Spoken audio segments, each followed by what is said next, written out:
नमस्कार दोस्तों, मैं अनुराग पाठक। आज हम बिजनेस स्टैंडर्ड के 16 अगस्त के इस एडिटोरियल के ऊपर एनालिसिस करेंगे। ये रोड टू विकसित भारत के नाम से इस एडिटोरियल को लिखा गया है, जो कि हमारे प्रधानमंत्री श्री नरेंद्र मोदी जी के भाषण से एक्सट्रैक्ट किया गया है। और ये जो एडिटोरियल है ये हाईलाइट करता है India will need to continuous reform in all levels. तो यहाँ पर क्या है, लगातार सुधार की बात कर रहा है। अब इसमें कॉन्टिन्यूस तो पता है कि रिफॉर्म क्या होता है। What is that reform? Reform का मतलब होता है कानूनों में बदलाव, सरल कानून बनाना, जो कि ज्यादा से ज्यादा लोगों को प्रेरित करें, लेकिन मोटिवेट करें कि लोग आकर के किसी क्षेत्र विशेष में, कोई एरिया स्पेसिफिक में वो अपने बिजनेस लगाएं, जिनको कम कंडीशन का सामना करना पड़े। और इसलिए जो रिफॉर्म होगा वो ज्यादा से ज्यादा एफडीआई अट्रैक्ट करेगा, ज्यादा से ज्यादा प्राइवेट कंपनी को प्रोत्साहित करेगा, जिससे कि वो ज्यादा से ज्यादा रूप से किसी राज्य में या किसी देश के किसी कोने में अपने उद्योगों को लगाएं। अब इस एस्पेक्ट्स में मैंने ये ऐसे निकाला है आप लोगों के लिए, क्योंकि ये ऐसे इसलिए भी महत्वपूर्ण हो जाता है क्योंकि ये प्रधानमंत्री द्वारा दिया गया एक मेजर स्टेटमेंट है। और इस स्टेटमेंट के बेसिस पे ही अब आप देखोगे कि अ, जो भी अब आने वाला समय है, जो पॉलिसीज बनेगी यहाँ पर, उन सभी पॉलिसीज में कहीं ना कहीं ये बात झलकेगा विकसित भारत के लिए। अब आने वाले एडिटोरियल में आप देखोगे, आने वाले पॉलिसीज में ये स्टेटमेंट अब आपको कॉमन मिलेगा, और इसलिए ये ऐसे बहुत महत्वपूर्ण हो जाता है। तो आगे बढ़ते हैं। सबसे पहले देखते हैं कि ये एडिटोरियल कहता क्या है।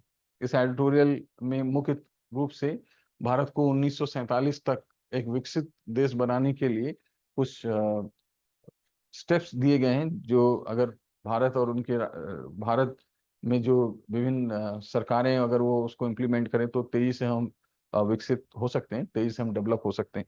तो सबसे पहले इन्होंने जो एडिटोरियल में जो पॉइंट मेंशन किया वो है स्टेट लेवल रिफॉर्म्स के बारे में। स्टेट लेवल रिफॉर्म्स में भी उन्होंने क्या सजेस्ट किया है कि अब राज्य सरकारों को एक लैंड बैंक बनाना चाहिए। लैंड बैंक, लैंड बैंक का मतलब अब बड़े पैमाने पे लैंड की व्यवस्था करनी चाहिए, इंडस्ट्रियल डेवलपमेंट हो जिससे, और जिससे कि एक जो राज्य पिछड़े हैं वहां से अब विकास की जो गति है वो तेजी पकड़े। जहां पर अब बैकवर्ड रीजन्स हैं, so that they can also participate with in accelerated way and contribute overall to the Indian economy.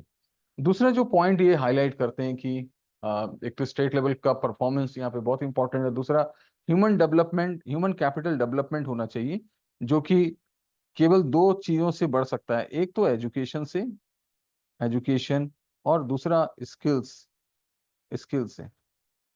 और ये स्किल्स और एजुकेशन के साथ साथ ये एडिटोरियल ये भी कहता है कि जो ह्यूमन रिसोर्स है उसको मेडिकल एजुकेशन में थोड़ा सा इंक्लाइन हो, जिससे भारत का हेल्थ सेक्टर ज्यादा से ज्यादा मजबूत हो और लोगों की स्वास्थ्य की जो सुविधाएं हैं वो गांव तक पहुंच सके। तो मेडिकल एजुकेशन के बारे में ये एडिटोरियल में ज्यादा एम्फेसिस दिया गया है।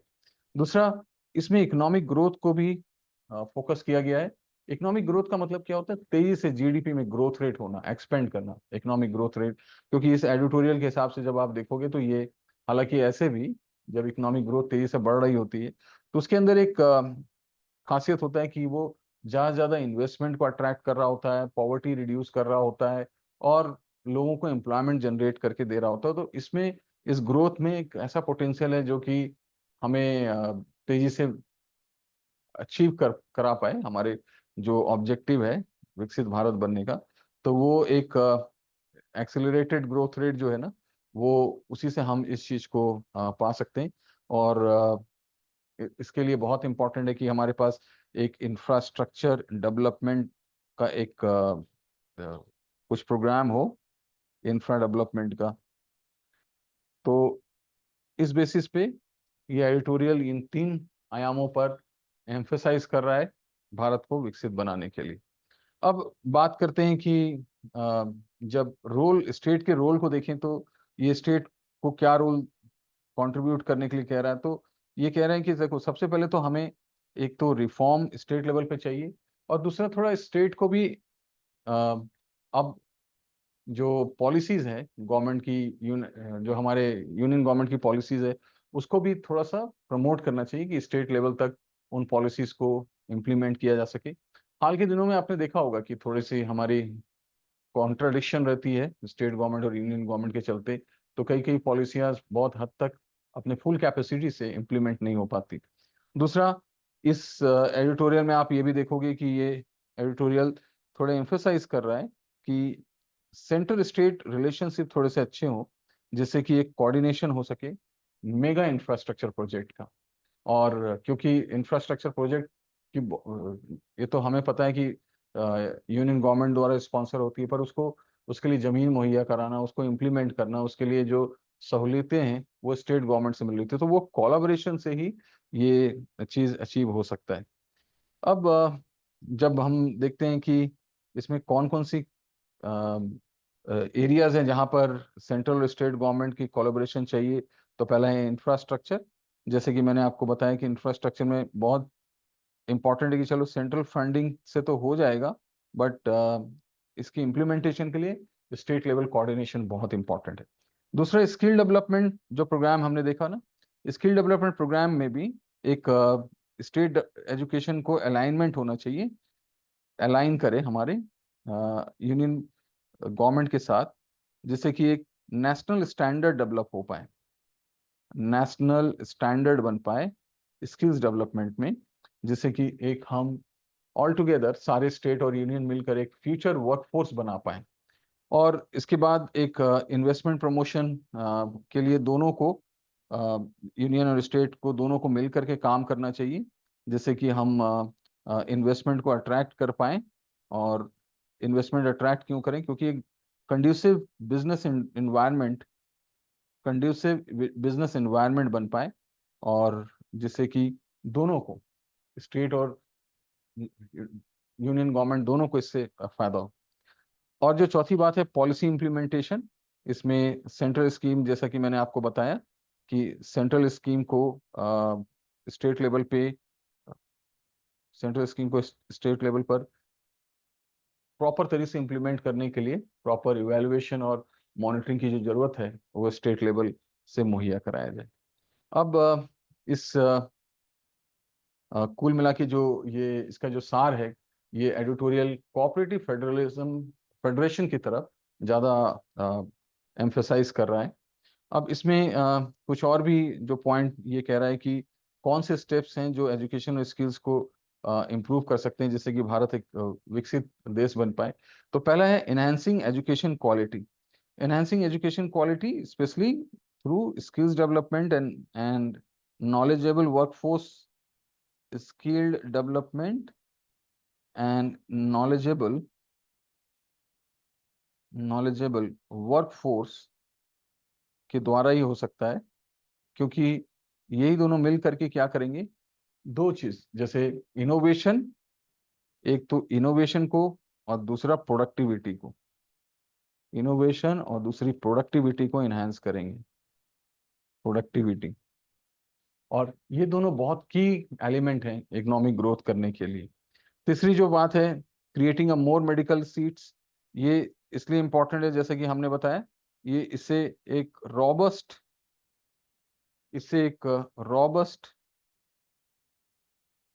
हेल्थ केयर सिस्टम डेवलप होगा, हेल्थ केयर सिस्टम डेवलप होगा, जो कि हमारे जो लेबर फोर्स है उसके हेल्थ के लिए बहुत इंपॉर्टेंट है। और जब वो हेल्थ अच्छा होगा तो हमारा पॉपुलेशन एक प्रोडक्टिव पॉपुलेशन बनेगा, हमारा पॉपुलेशन एक प्रोडक्टिव पॉपुलेशन बनेगा, जो कि एक की इंडिकेटर है डेवलपमेंट के लिए।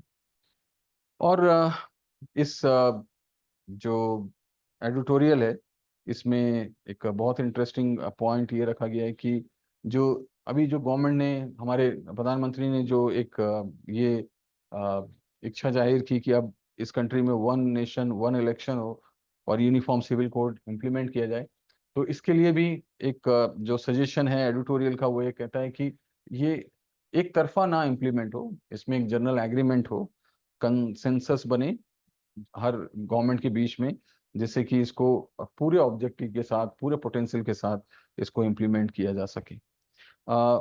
इस लेवल पर कुछ एडिटोरियल कुछ इम्प्लीकेशंस बता रहा है जो प्रायोरिटी बेसिस पे हमें इकोनॉमिक ग्रोथ को लेकर के करना चाहिए, जिसके लिए कुछ पॉजिटिव हमें बेनिफिट्स भी हैं और उसके कुछ नेगेटिव पॉइंट्स भी हैं। अगर ग्रोथ रेट बेस्ड हमारा अगर डेवलपमेंट स्टार्ट होगा तो फास्टर डेवलपमेंट होगा, और जैसे कि मैंने आपको बताया कि पॉवर्टी में रिडक्शन आएगा, और इससे जब हम एक अचीवमेंट कोई पॉइंट अचीव करेंगे तो एक हम अपने स्टैंडर्ड को भी इम्प्रूव करेंगे, ग्लोबल स्टैंडिंग हमारी इम्प्रूव होगी। पर ग्रोथ, जो जीडीपी ग्रोथ है, वो एक तरह का कभी कभी एक ऐसा दोधारी तलवार है कि हर समय हमें बेनिफिट नहीं मिल रहा होता है।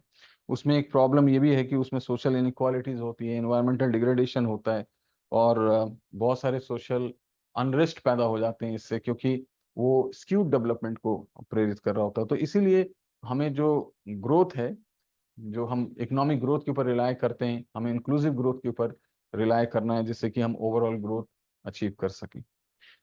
तो इस बेसिस पर मैंने कुछ पॉसिबल क्वेश्चंस आपके लिए निकाले हैं इस एडिटोरियल के ऊपर।